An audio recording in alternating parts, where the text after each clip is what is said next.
পুনরায় নির্বাচনের দাবিতে আন্দোলন চলবে। নূর।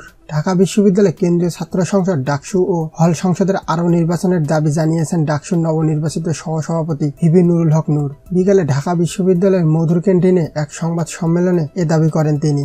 এ দাবির পক্ষে আন্দোলন কর্মসূচি চলবে বলেও জানান ডাকসুর ভিপি।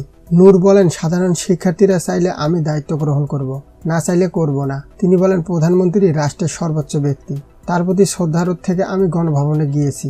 সেটি আমার সংগঠনের নেতাকর্মীদের সঙ্গে কথা বলেই গণভবনে গিয়েছি। এদিকে পৃথক সংবাদ সম্মেলনে ডাকসুর জিএস প্রার্থী ARM আসিফুর রহমান বলেন, অনেকেই প্রশ্ন তুলেছেন আমরা বিভক্ত হয়ে গেছি কিনা। আমরা 5টি প্যানেল নির্বাচন বর্জন করেছিলাম। আমরা একই অবস্থানে আছি। আমরা বিশ্ববিদ্যালয় প্রশাসনকে 3 দিনের আলটিমেটাম দিয়েছিলাম। 3 দিন শেষ হয়েছে।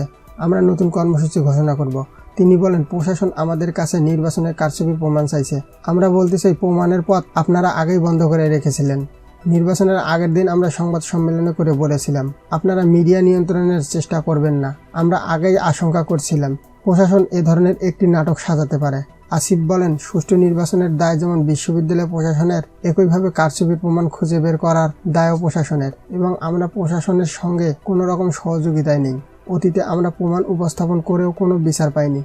নির্বাচন বর্জন করা 5টি প্যানেলের পক্ষ থেকে নতুন কর্মসূচি ঘোষণা করেন অরণি সেমন্তী খান। দাবিগুলো হলো সদ্য সমাপ্ত ডাকসু নির্বাচন বাতিল, পুনরায় তফসিল ঘোষণা, ব্যর্থ ভিসির অপসারণ, মিথ্যা মামলা প্রত্যাহার এবং হামলাকারীদের বিশ্ববিদ্যালয় থেকে বহিষ্কার। এসব দাবি আদায়ের লক্ষ্যে 18 মার্চ বিশ্ববিদ্যালয়ের সকল একাডেমিক কার্যক্রম বন্ধ ঘোষণা করে রাজু ভাস্কর্য থেকে জমায়েত হয়ে ভিসি কার্যালয়ে দাবি না মানা পর্যন্ত অবস্থান কর্মসূচি পালনের ঘোষণা করেন তিনি। অবস্থান কর্মসূচিতে বিশ্ববিদ্যালয়ের শিক্ষার্থীদের যোগ দেওয়ার আহ্বান জানান তিনি।